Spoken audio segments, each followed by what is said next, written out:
Hi everybody. I got some great feedback last week on the project that we did that had to do with abstract art. So I thought we'd continue with this art form for another project.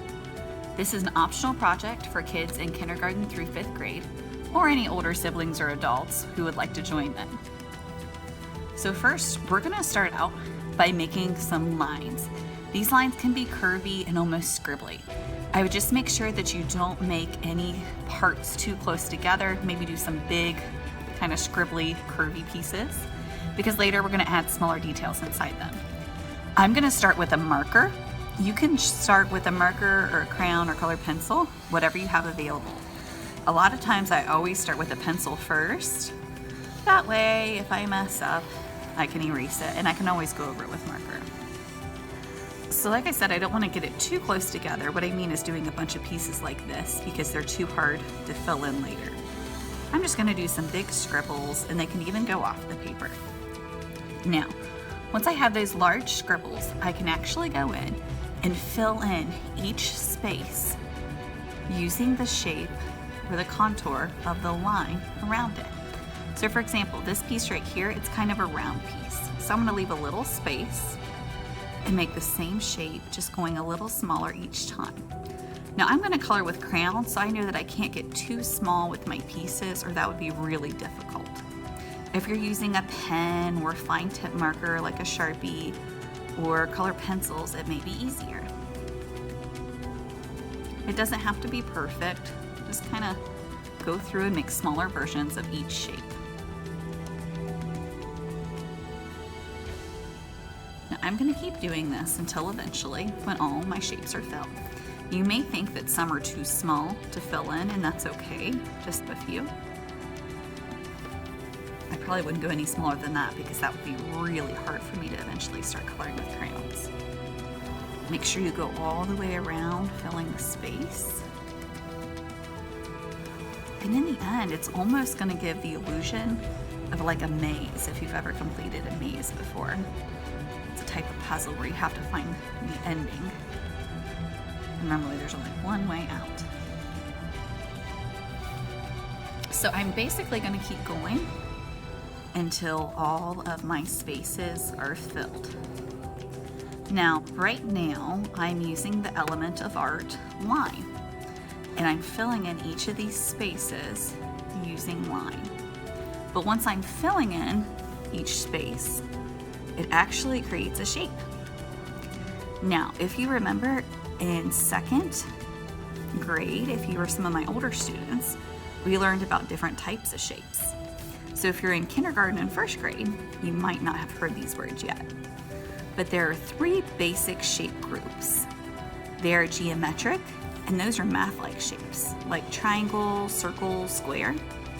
And there are freeform shapes, which is what we're doing now. And those are kind of blob-like shapes. They don't really represent anything, and they're not shapes that we can normally recognize, like a triangle or circle, square. For example, this is a good blob-like shape, or a good freeform shape. And the last group is known as, sorry, I got close to the edge there. So we have geometric, we have math-like, we have freeform, which are blob-like, and then we have my favorite, which are shapes from nature, also known as organic.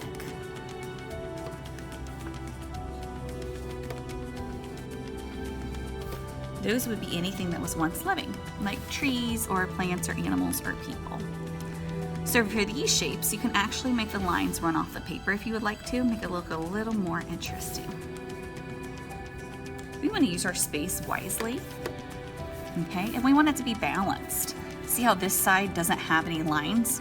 So I want to make sure those are filled by going in and adding lines. That way it's balanced and it's a nice piece of artwork no matter how you look at it. So we've used the elements of art, line and shape, and we've talked about how to use our space, which is another element of art.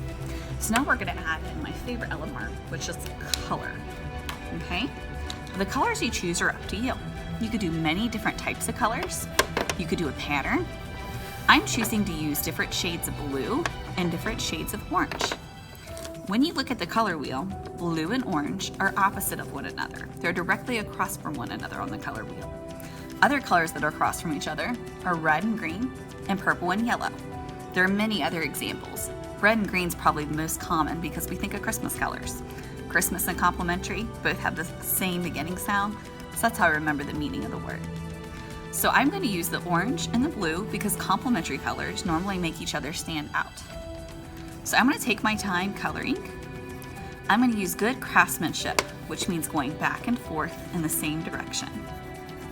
And I'm going to alternate doing my different shades until I have a really interesting looking picture. Now, it's up to you. You could bounce back and forth, or you can continue going with the same shape. I think I'm going to continue going. Oh, there went my crown. Because I like to not have two colors side by side touching, and if I bounce around, there's a greater chance for that to happen. So I'll have to come back later and show you a pic I'm all finished, and I can't wait to see your pictures of your artwork. Even if you choose not to color it, it would make a really interesting piece of black and white contrast artwork. I really look forward to seeing your different abstract pieces. Now, there are so many different abstract artists out there. Last week we learned about Bruce Gregg artwork. Wassily Kandinsky is a great abstract artist. He uses lots of different lines and shapes and color. Also, Robert Delany is a really cool artist too. You can look them up and see. They have lots of different pieces of artwork. They're using lots of different colors and different shapes and lines. It's all very abstract, where you can't recognize a lot of the different things in the artwork, and it's very interesting to look at. So if you have some extra time, maybe check them out. You might learn something new, or you might just find a different piece of artwork that you really like.